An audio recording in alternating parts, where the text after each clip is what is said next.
పల్నాడు జిల్లా పిడుగురాళ్ల పట్టణం నందు వైఎస్ఆర్ ఆసరా సంబరాల కార్యక్రమంలో డ్వాక్రా మహిళలకు గురజాల ఎమ్మెల్యే కాసు మహేష్ రెడ్డి చెక్కులు పంపిణీ చేశారు.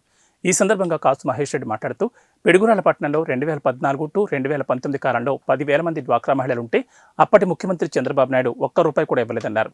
జగనన్న ముఖ్యమంత్రి అయిన తర్వాత ఇచ్చిన మాట ప్రకారం 2019 తర్వాత డ్వాక్రా అక్క చెల్లెమ్మలకు 4 దఫాలుగా ఒక్క పిడుగురాళ్ల పట్టణంలోనే 11 కోట్ల మేర చెక్కులు పంపిణీ చేశామన్నారు.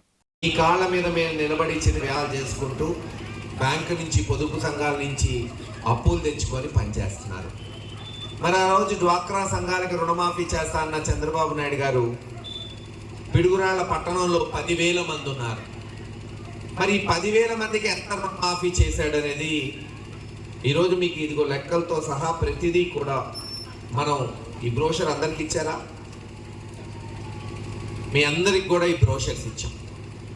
దీంట్లో 2వ పేజీలో మీరు చూస్తే తెలుగుదేశం హయాంలో ఏం జరిగింది, వైఎస్ఆర్ జగన్మోహన్ రెడ్డి గారు ముఖ్యమంత్రి అయిన తర్వాత ఏం జరిగింది, డ్వాక్రా రుణమాఫీ, రైతు రుణమాఫీ లెక్కలతో సహా మీకు చూపిస్తున్నాం. 10,000 మంది ఆడపడుచులకి 1 రూపాయి. ఆ రోజు చంద్రబాబు నాయుడు గారు ఒక్కొక్క రూపాయి ఇచ్చినా పిడుగురాళ్ల పట్టణంలో 10,000 రూపాయలు వచ్చేది. అసలు 1 రూపాయి ఈరోజు మనం వేస్తే బిచ్చగాడు తీసుకోవట్లేదు, మన నెత్తి మీద కొడతాడు. ఏందే రూపాయితో ఏమొస్తుంది, టీ కూడా రావట్లేదు అంటాడు. అంతేనా? ఎవడు తీసుకోడు, టీ కూడా రాదు రూపాయి. అయినా అన్నాడు కదా, కనీసం 1 రూపాయి అన్నా ఇస్తాడా చూస్తే 0.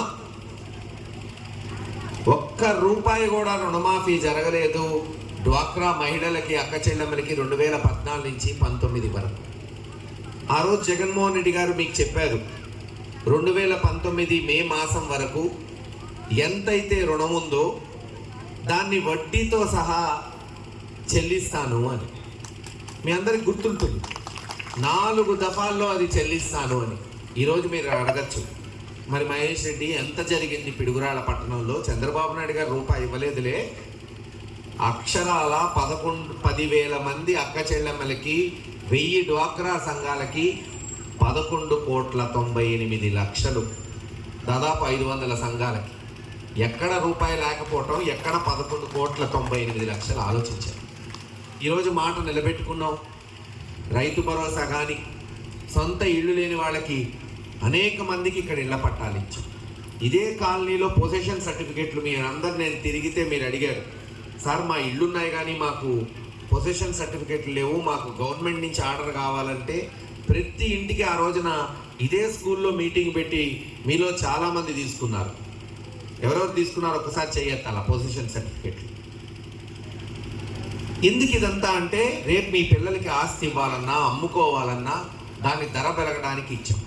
ఇంకా మీలో ఎవరైనా ఇళ్ల పట్టాలు రాని వాళ్ళు ఉంటే సచివాలయంలో నమోదు చేసుకోండి. తప్పకుండా మీకు వచ్చే మే నెల కల్లా పట్టాలు చేస్తాం. ఈరోజు మీరు చూస్తున్నారు మన కాలనీ ఇంటింటికి ట్యాపులు బిగించి నీళ్ళు ఇచ్చాం. గతంలో మీరు బిందెలు బకెట్లు పట్టుకొని వీధుల్లో పట్టుకునేవాళ్ళు, అంతేనా? ఇప్పుడు కనెక్షన్లు ఇచ్చామా లేదా? నిజం చెప్పండి మీరు. ఏమ్మా ఇచ్చామా లేదా? ఉన్నాయి. చిన్న చిన్న లోటుపాట్లు ఉండొచ్చు, నీళ్లు రోజు రాకపోవచ్చు కొంచెం, కానీ ఇప్పుడే కదా మొదలుపెట్టింది. హైదరాబాద్, విజయవాడ, గుంటూరు వంటి నగరాల్లో ఎలాంటి పథకం ఉందో తీసుకొచ్చాం. వచ్చే 6 నెలల్లో అదంతా కూడా మరి బాగవుతుంది.